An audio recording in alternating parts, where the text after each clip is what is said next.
Champions ટ્રોફીની ફાઇનલમાં ભારતની શાનદાર જીત બાદ નડિયાદમાં ભવ્ય ઉજવણી.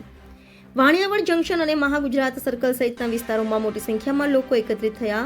શહેરમાં ઠેર ઠેર આતિશબાજી કરવામાં આવી અને દેશભક્તિના નારાથી વાતાવરણ ગુંજી ઉઠ્યું હતું.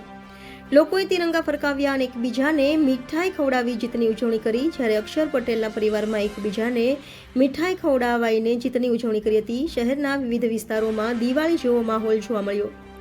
સમગ્ર શહેર એકસાથે એકત્રિત થયું હોય તેવા દ્રશ્યો સર્જાયા. ક્રિકેટ પ્રેમી જનતાએ ભારતીય ટીમની આ ઐતિહાસિક જીતને ભવ્ય રીતે વધાવી લીધી.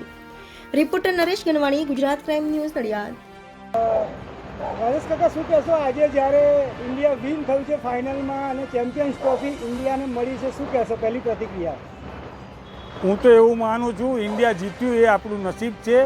મતલબ આજે એની હાવ ઇન્ડિયા જીતવું જોઈતું હતું અને જીતી ગયું.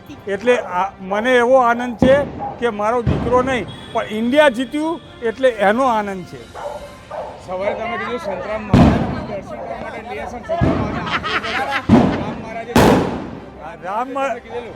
રામ મહારાજને કાલે જઈ અને ખબર પડી જશે અત્યારે, અને કાલે હું જઈશ એટલે મને કહેશે કે તમે કહ્યું હતું અને આજે ઇન્ડિયા જીતી ગયું. રામ મહારાજે જે શબ્દો કીધા તે શબ્દો અક્ષર સાચા પડે છે, સાચું?